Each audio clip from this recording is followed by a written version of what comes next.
सरकार की तरफ से भारतीय शिक्षा, कौशल विकास और उद्यमशीलता मंत्रालय की तरफ से माननीय मंत्री श्रीमान धर्मेंद्र प्रधान जी ने आज के दिवस पे अपना संदेश जारी किया है। भारत सरकार अपना संदेश जारी करती है हिंदी दिवस और हिंदी भाषा के उपलक्ष्य में। तो उन्होंने संदेश में कहा, हिंदी दिवस की पावन बेला पर संपूर्ण शिक्षा जगत को मेरी ओर से हार्दिक शुभकामनाएं। हिंदी भाषा के संदर्भ में हमारे संविधान निर्माताओं का स्पष्ट अभिमत था कि देश की एकता और अखंडता के लिए राष्ट्रीय व्यवहार में हिंदी भाषा का प्रयोग आवश्यक है। अपनी व्यापकता एवं उदारता के कारण हिंदी हमारे देश की लोकतांत्रिक व्यवस्था की पूरक भी है। हिंदी की समृद्धि एवं प्रचार प्रसार में शिक्षा मंत्रालय की अहम भूमिका है।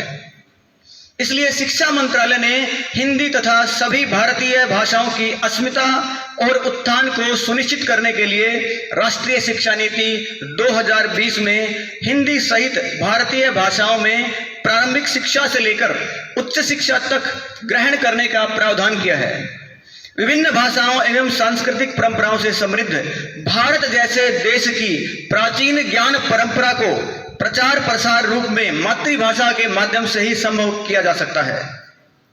भारत की सभी क्षेत्रीय भाषाएं अपने इतिहास, साहित्य, ज्ञान विज्ञान और सांस्कृतिक परंपराओं में बहुत समृद्ध हैं। फिर भी पूरे देश की संपर्क भाषा बनकर हिंदी संपूर्ण राष्ट्र को सूत्र में पिरोने में अपनी महती भूमिका का निर्वहन कर रही है। इसी भावना के साथ शिक्षा मंत्रालय देश की सभी क्षेत्रीय भाषाओं सहित हिंदी भाषा को उन्नत और समृद्ध बनाने के लिए संकल्पित है। सरकारी कामकाज में भारत संघ की राजभाषा नीति का अनुपालन प्रत्येक सरकारी अधिकारी और कर्मचारी का संवैधानिक दायित्व है। राजभाषा के प्रयोग संबंधी सभी आदेशों अनुदेशों का पालन सुनिश्चित करने के साथ ही युगानुकूल विकसित विभिन्न ई टूल्स का व्यापक उपयोग भी हिंदी की समृद्धि के लिए नितांत आवश्यक है। गृह मंत्रालय और शिक्षा मंत्रालय के संयुक्त प्रयास से हिंदी बृहत शब्दकोश का निर्माण इसी दिशा में एक सार्थक कदम है। पूर्णतया डिजिटल इस शब्दकोश के माध्यम से भारतीय भाषाओं के प्रचलित शब्दों को शामिल करते हुए एक ऐसा समृद्ध कोश तैयार किया गया है जिसमें तकनीकी, बैंकिंग, विधि सहित सभी ज्ञान अनुशासनों के प्रचलित शब्दों को शामिल किया गया है।